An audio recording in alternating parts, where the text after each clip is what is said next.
الحمد لله رب العالمين والصلاة والسلام على من لا نبي بعده وعلى آله وأصحابه ومن تبعه بإحسان إلى يوم الدين. الحمد لله الذي هدانا لهذا وما كنا لنهتدي لولا أن هدانا الله. Louange à Allah qui nous a guidés vers cela, sans qui nous n'aurions pu nous mettre sur la bonne voie si lui ne nous avait pas guidés. Alhamdulillahi Rabbil Alamin. Alhamdulillahi hamdan kathira, tayyiban, mubarakan fi. On remercie Allah Azza wa Jal et on célèbre ses louanges et on se montre reconnaissant vers ce bienfait immense qu'il nous a accordé, ce bienfait d'apprendre, de comprendre et de pratiquer la croyance authentique, ce sur quoi était le messager d'Allah sallallahu alayhi wa sallam ainsi que ses compagnons.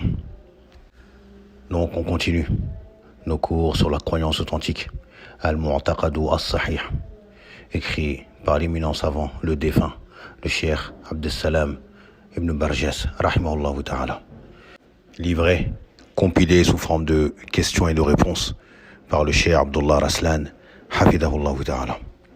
Et nous sommes arrivés à la 16e leçon, Ad-Darsu As-Sadisa Ashara, intitulée An-Nahyu Anil Jidali Fid-Din, l'interdiction de polémiquer sur la religion.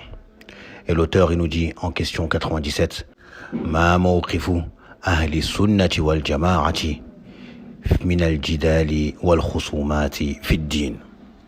Donc, quelle est la position des gens de la sunna et du groupe vis-à-vis des polémiques et débats, ainsi que les disputes et les querelles qui se font sur la religion? Et il nous dit en réponse que les gens de la sunna et du groupe Ahlus Sunnati wal Jama'a, ils interdisent cela. Ils interdisent quoi? Les débats, les polémiques, ainsi que les disputes sur la religion.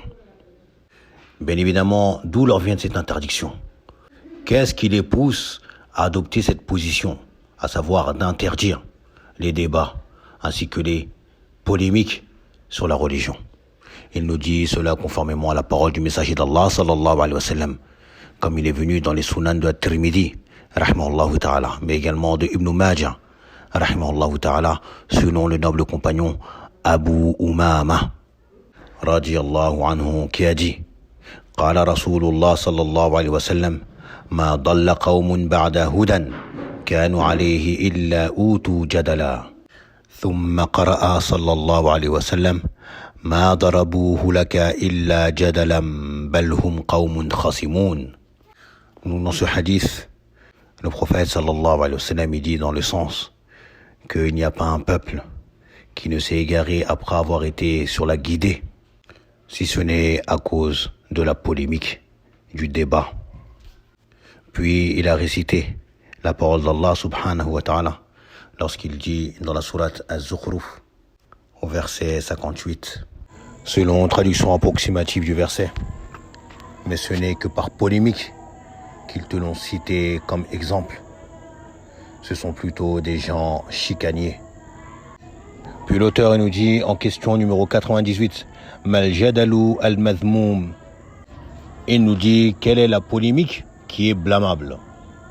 Donc il faut comprendre que bien évidemment il y a deux sortes de polémiques, deux sortes de débats.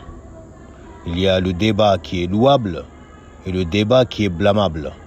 Donc ici, il pose la question concernant ce qui est blâmable. Et il dit, il y a la polémique ou le débat dans lequel la personne va utiliser le faux en tant qu'argument. Il va débattre avec de faux arguments qui sont irrecevables religieusement. Il défend le faux. Donc ceci est un débat et une polémique qui est blâmable. Mais également, il y a la polémique ou le débat qui se fait autour de la vérité alors que celle-ci a été éclaircie. À l'exemple qu'une personne, on va lui montrer et lui expliquer de manière claire et évidente, avec des preuves et des arguments prouvant de la véracité de ce qu'on affirme. Malgré cela, il s'entête et il continue à débattre et à polémiquer. Oui mais, ceci est un débat qui est blâmable. Celui qui se retrouve dans une telle situation, il doit délaisser la personne. Il doit délaisser de débattre avec lui. Donc là, c'est bon, la vérité a été éclaircie. Ce qui lui est obligatoire, et c'est ce qui lui reste à faire, c'est d'accepter cela. Maintenant, s'il s'entête avec des oui mais, eh bien, on le laisse dans sa confusion et dans son faux. Car ce débat n'a plus pour but la recherche de la vérité. Puis, en troisième exemple, il nous mentionne le débat dans ce que l'interlocuteur ignore, mais également le débat dans ce qui concerne les versets appelés à équivoque qui se trouvent dans le Coran. Également, on n'a pas à débattre sur ces choses-là. Donc, polémiquer sur cela est une polémique et un débat qui est blâmable. Et c'est l'une des voies de certains groupes égarés. Et également, il termine par le débat ou la polémique qui est faite avec une intention qui n'est pas vertueuse. C'est-à-dire que la personne ne recherche pas la vérité au fond d'elle, mais elle débat pour autre chose. Pour avoir la suprématie, par exemple. Pour avoir le dernier mot, comme beaucoup de gens aiment. Même si la vérité se présente à eux, eh bien, il faut que le dernier mot leur appartienne. A'oudhu billah. Et l'auteur termine en disant, et d'autres similaires à cela, parmi les débats ou les polémiques qui sont blâmables. Et dans la question suivante, donc il va nous mentionner quels sont les débats ou les polémiques qui sont louables. Mal jadalu al-mahmoud. Et il nous dit qu'il s'agit de la polémique ou du débat qui a pour objectif de faire apparaître la vérité et qu'elle soit éclaircie. Et ce débat, bien évidemment, est fait par un savant, une personne qui a connaissance du sujet sur lequel il va débattre, tout en ayant une intention pieuse, à savoir que la vérité triomphe et non pas sa propre personne. Donc ce n'est pas des gloires ou des louanges ou des éloges qu'il recherche, mais plutôt que la vérité soit triomphante, que la vérité soit secourue, même si celle-ci devait provenir de la langue de celui avec qui il débat, eh bien ce qu'il recherche, c'est uniquement que la vérité soit éclaircie, que ce soit venant de lui ou venant de son adversaire. Celui-ci a une intention pieuse et sincère.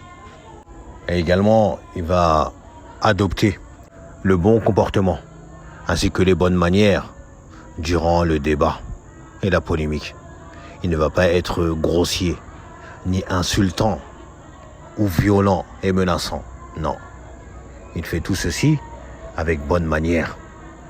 Comme Allah Azza wa Jalla a dit, Ud'u ila sabili rabbika bil hikmati wal maw'izati al hasana wajadilhum billati hiya ahsan.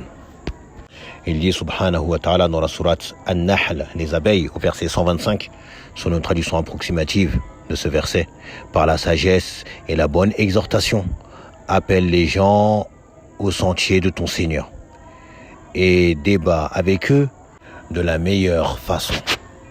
Puis l'auteur termine ce chapitre avec la question numéro 100 et il nous dit Uzkur ba'd al-mujadalat ash-shar'iyya, mentionne certains débats légiférés. Et ici l'auteur va nous mentionner directement certains débats dont Allah Azza wa Jalla nous a fait la mention dans son livre Al-Qur'an Al-Karim, mais également certains débats que le prophète sallallahu alayhi wa sallam nous a mentionnés dans sa sunna authentique. Donc il commence par nous mentionner en nous disant que Allah Azza wa Jalla nous a informé du débat qui a eu lieu entre Ibrahim alayhi salam mais également son peuple, comme cela nous est relaté dans la sourate Al-An'am, les bestiaux, comme Allah nous le mentionne sur ce débat qu'il y a eu entre Ibrahim alayhi salam et son peuple, jusqu'à ce que Ibrahim alayhi salam leur a dit comment pourraient-ils avoir peur de leurs associés alors que eux-mêmes n'ont pas eu peur de donner des associés à Allah, alors qu'aucune preuve ne leur est parvenue concernant cela. Puis en les laissant perplexes, lorsqu'il leur a dit qui donc des deux groupes mérite d'être en sécurité. Et Allah Azza wa Jalla a répondu en cela en disant Alladhina amanu wa lam yalbisu imanahum bidhulmin ulaika lahumul amn wa hum muhtadun, que ceux qui ont cru et qui n'ont pas entaché leur foi de toute injustice, c'est-à-dire de tout shirk, eh bien ceux-là sont ceux qui ont droit à la sécurité et ce sont eux qui seront bien guidés. Mais également, l'auteur nous mentionne le débat qu'il y a eu entre Moussa et Pharaon, comme cela nous est relaté dans le livre d'Allah, dans les débuts de la sourate Ash-Shu'ara, où Moussa alayhi salam se présente à Pharaon, accompagné de Haroun alayhi salam, et qu'il l'appelle à l'adoration d'Allah seul et à libérer le peuple de Bani Israël. Puis là, un débat s'engage entre Moussa et Pharaon, jusqu'à ce que Pharaon s'est retrouvé sans argument, et là, il n'a rien trouvé d'autre, si ce n'est de menacer Moussa alayhi salam de l'emprisonner. Comme à l'habitude des gens outranciers, des égarés, qui lorsqu'ils n'ont plus d'arguments, eh bien ils ont recours à la force, soit en menaçant, soit en agressant verbalement ou physiquement. De même dans le Coran, on a ce débat qui s'est engagé entre Ibrahim alayhi salam et également le roi tyran Nemrod, le kafir, comme cela nous est mentionné dans la sourate Al-Baqarah, qui a prétendu les attributs de la seigneurie, alors que Ibrahim lui a dit que son seigneur était celui qui donne la vie et qui donne la mort. Eh bien lui aussi a dit qu'il donne la vie et qu'il donne la mort. Et donc il a fait venir 2 prisonniers condamnés à mort. Il en a fait exécuter un en disant voilà, je donne la mort, et au second il lui a laissé la vie sauve, il a dit voilà, et je donne la vie.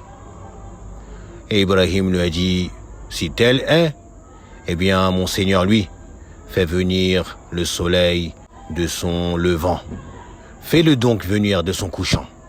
Et là, ce mécréant restait bouche bée, confondu, ne savant quoi répondre. Puis l'auteur, rahimahullah ta'ala, nous mentionne également que dans la sunna, le prophète sallallahu alayhi wa sallam nous a mentionné ce débat qu'il y a eu entre Adam alayhi salam et Moussa. Alors que Moussa alayhi salam a rencontré Adam et lui a dit « Oh Adam, c'est bien toi, notre père, celui qu'Allah a fait introduire au paradis et qu'il a créé de ses 2 mains. Et c'est toi qui as fait ce péché qui nous a fait sortir du paradis ?»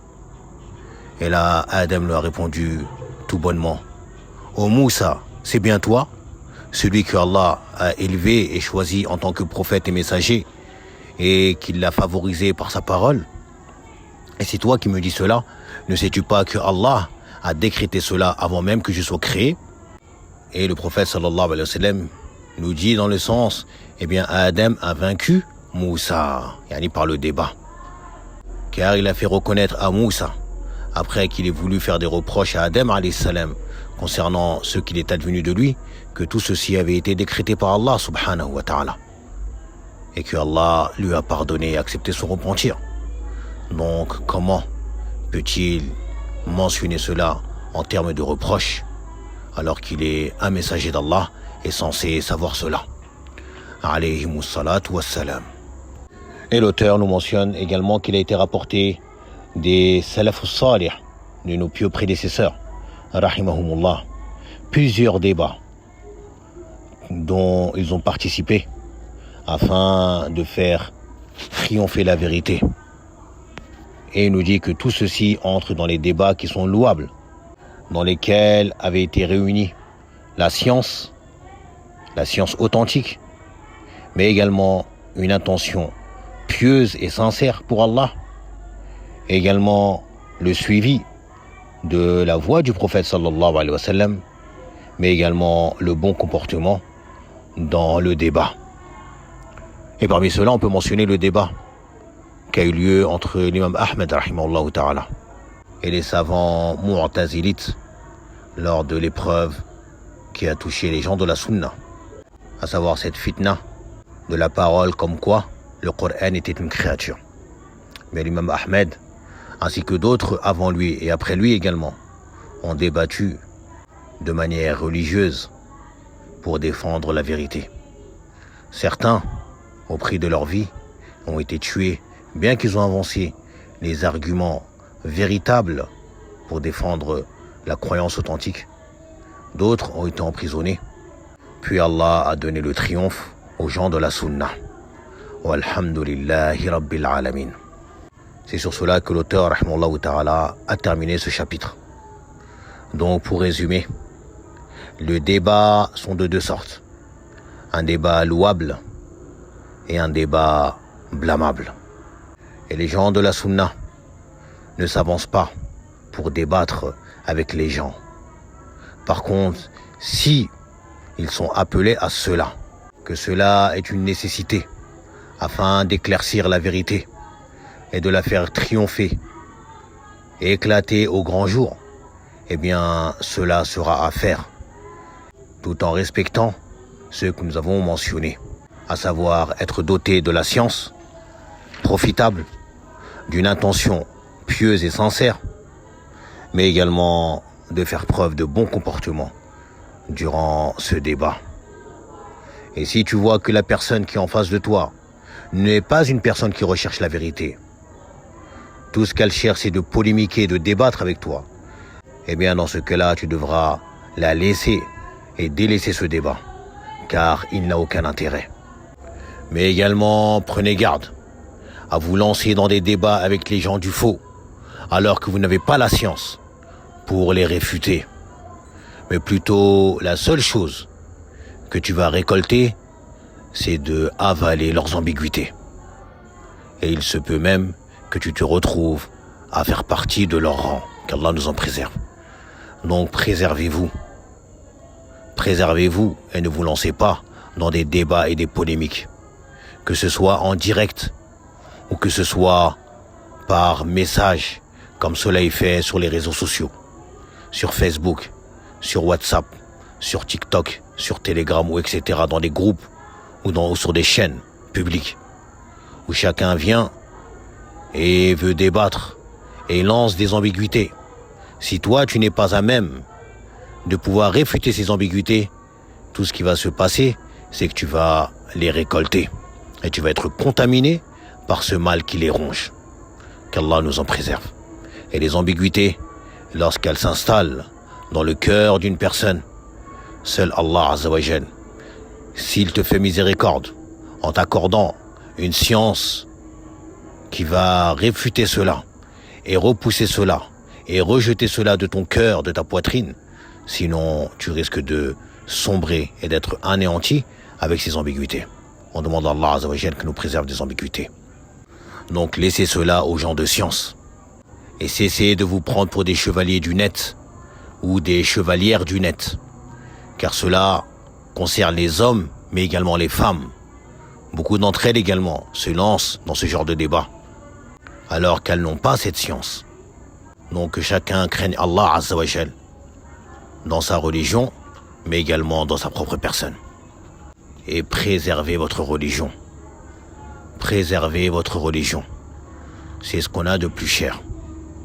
On demande à Allah Azza wa Jal qu'il nous raffermisse sur sa religion jusqu'à ce qu'on le rencontre, qu'il nous accorde une bonne fin et qu'il nous fasse mourir soumis et suivant la sunna du prophète sallallahu alayhi wa sallam. Subhanak Allahumma wa bihamdik wa ashhadu an la ilaha illa anta wa astaghfiruka wa atubu ilayk. Barakallahu fikum.